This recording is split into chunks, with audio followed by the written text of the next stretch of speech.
Titanic जहाज का मलबा देखने की चाह लेकर अटलांटिक महासागर में 13,000 फीट की गहराई में गई पनडुब्बी टाइटन नष्ट हो गई है।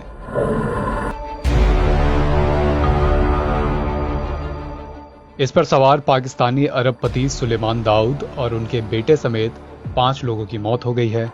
बचाव कर्मियों ने इस हादसे की पुष्टि की है और साथ ही ये भी कहा है कि लाशों को निकाल पाना संभव नहीं दिख रहा। इस टाइटन पनडुब्बी का पता एक रिमोट से चलने वाले जहाज ने लगाया है।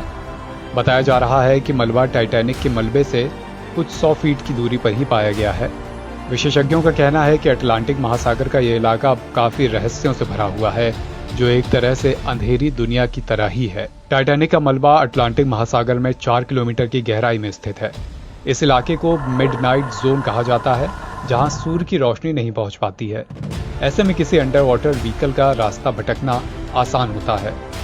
पनडुब्बी जिस रोशनी की मदद से आगे बढ़ती है वो कुछ मीटर तक ही होती है। विशेषज्ञों का कहना है कि इस समुद्री इलाके में घुप अंधेरा है और पानी बहुत ज्यादा ठंडा होता है।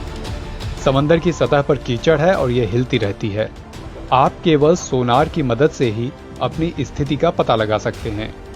इतनी गहराई में रडार भी काम नहीं करता। समुद्री विशेषज्ञों के मुताबिक समुद्र की सतह पर दबाव ऊपरी सतह की तुलना में 390 गुना ज्यादा होता है।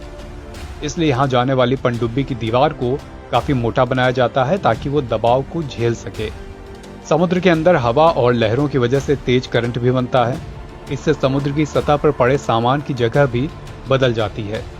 ये दबाव कुछ वैसा ही होता है जैसे अंतरिक्ष यात्री स्पेस में जा रहे हो। टाइटैनिक जहाज का मलबा डूबने के करीब 100 साल बाद भी गल रहा है और टूट रहा है।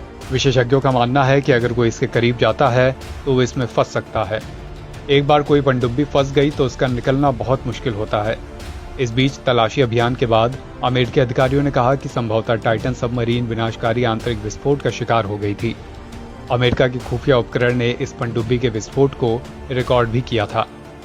विशेषज्ञों का कहना है कि अगर इस सबमरीन के हल में कोई भी दिक्कत होगी तो वो मिली सेकेंड में ही पनडुब्बी को तबाह कर दी होगी। इस सबमरीन का यात्रा शुरू करने के 1 घंटे 45 मिनट बाद ही संपर्क टूट गया था। इसके बाद से लगातार ही पूरे समुद्र में पनडुब्बी की तलाश चल रही थी। लगातार ये खबरें आ रही थी कि पनडुब्बी में अब ऑक्सीजन की कमी लगातार होती जा रही है, ऑक्सीजन का स्तर गिरता जा रहा है। इसमें भी लगातार शंका जताई जा रही थी कि पनडुब्बी में जो भी लोग हैं उन्हें बचाया जा सकेगा या नहीं।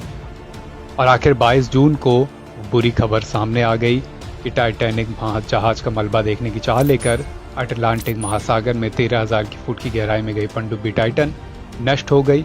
इस पर सवार अरबपति और बेटे समेत 5 लोगों की मौत हो गई। NBT ऑनलाइन की रिपोर्ट।